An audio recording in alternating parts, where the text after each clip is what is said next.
Hello, I'm PJ and I want to welcome you to Sailing Discipleship. So what I wanted to do today is, one of the things I've been trying to learn is how to care for lines on the boat.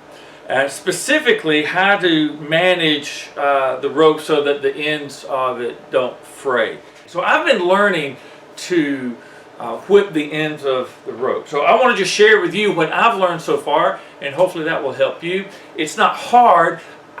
I'm working on my technique and trying to improve it, but I think the basics of it are not overly complicated, so I thought I would share that with you. Now, the basic things that I use, at least, are when you get ready to do this. One is a pair of scissors. Then you need some twine. I've got some waxed twine that I just ordered online and got it. A needle. I don't know what size that is. It came with the twine, honestly.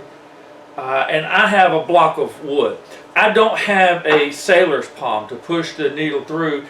I'd like to get one, but right now I've been having to purchase a good bit of stuff for the boat, and my wife's about to take my credit card from me, so I'm just using a block of wood. It works fine.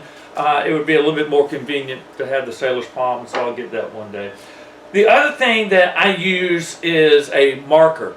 And the reason for that is, typically what you want is you want your whipping to cover about the diameter of the rope. And so since I'm starting off and learning this, I will take my marker and I'll lay the rope over it and mark it so that I have a visual of about where I want the whipping. It can go a little longer, that's fine, but it gives me sort of an aid to that. The other would be a lighter, so that at the end you can burn off or singe off the twine. So why don't you come in close and I'll go through how I do it, and then maybe that will challenge you to go and do this yourself if you haven't already. Okay, now that we got everything ready, got the line laid out, the first thing I want to do is to measure out about 3 feet or so of the twine. I'd rather have a little bit too much than not enough. I don't know that I have a good gauge of how much that is right now. And so I want to go ahead before we get too far down the road, and I want to mark about where the whipping will go. So I'm going to take the end of this one line and just lay it over the top.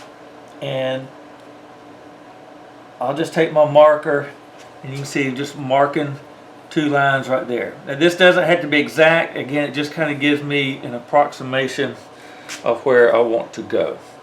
So that area there is what I'm aiming to cover with the whipping.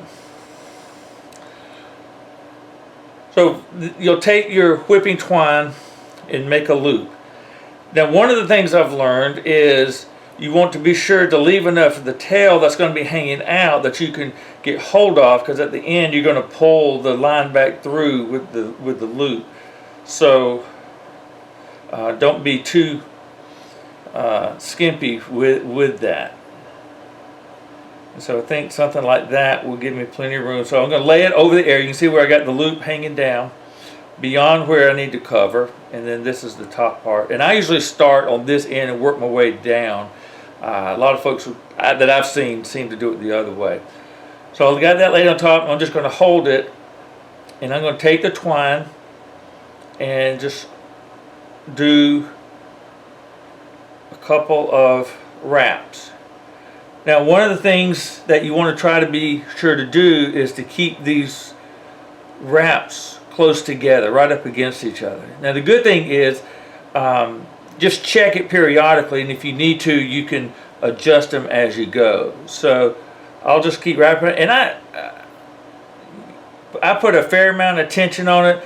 I usually say snugly firm. I don't even know if that is a phrase, but hopefully it says gives you an indication of how much pressure to put on it. Snugly firm. And again, every so often I'll stop. You can see there's some spacing there between the wraps, and so you can just slide that, push on it, and it closes up.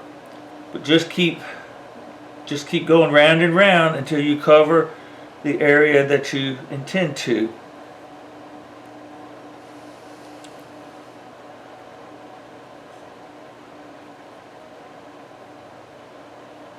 coming up on the area that I want to cover. That tail there is kind of keeps getting in my way. Alright, so we've got the area covered. I'm pretty happy with the well, I'm going to snug it up a little bit, those things.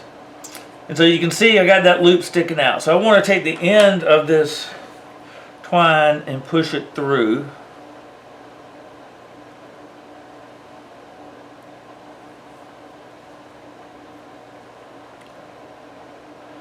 And then I'll pull this tail until it's got that rope, but I'm not going to start the twine. I'm not going to pull it through, but that lets me then pull that part through firmly, and then I can adjust this last wrap. And then holding on to your line firmly and the tail, you want to pull this through about halfway down into the wrapping. So let's see if we can get that going. Alright. Alright, and that's down about halfway. Now, I'm going to go ahead and cut this tail off a little bit. I didn't cut it all off, but it's mostly off. Now you're left with this part. Now, some folks I've seen stop right there, and that will probably hold. I like to stitch basically this into the line. I think it does a couple of things, and this may or may not be right.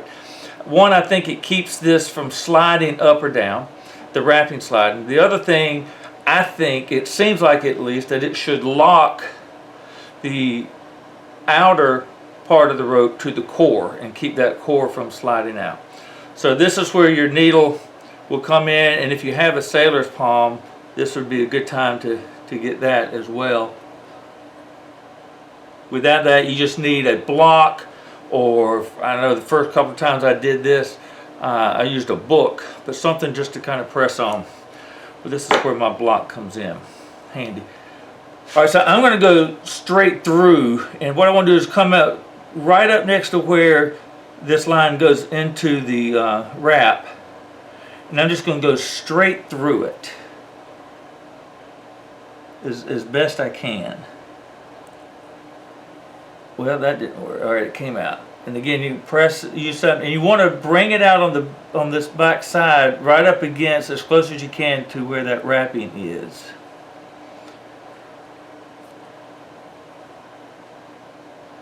Alright, and then we're going to go straight up to the top, on top of that wrap, or yeah, on top, and we're going to try to go straight through. And again, you want to try to come up right up next to the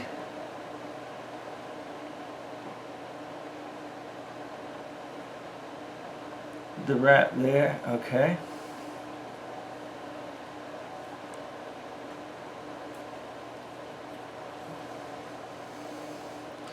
Alright, so I've got one there, and I've come out on the other side, and I'm going to go straight down and go all the way. This time what I'm going to do is go in and then kind of come out 90 degrees. Instead of going straight through, I want to bring it out at an angle, at about a 90-degree angle.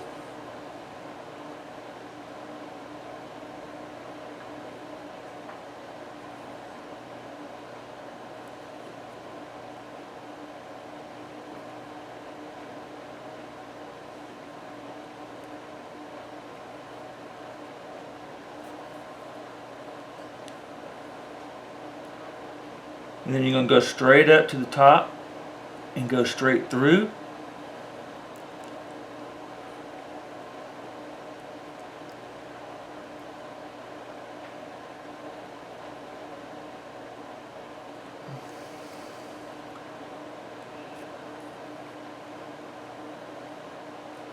And then you're going to go down, straight down, and I'll go straight through on this one.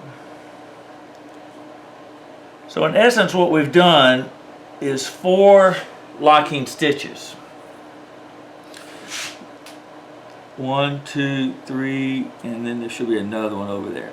Alright, so at this point, we're ready to lock this twine, and going in close to where this comes out, we want to go in at a 45-degree angle.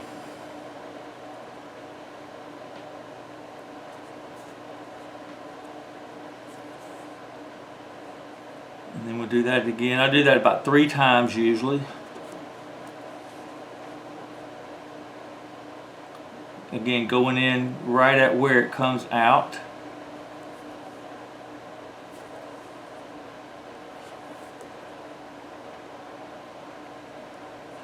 And that buries it into the core of the rope and locks it in. And then you take your scissors and we can cut that, and you're through with your needle then.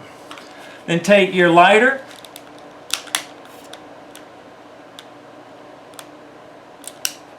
and burn that down.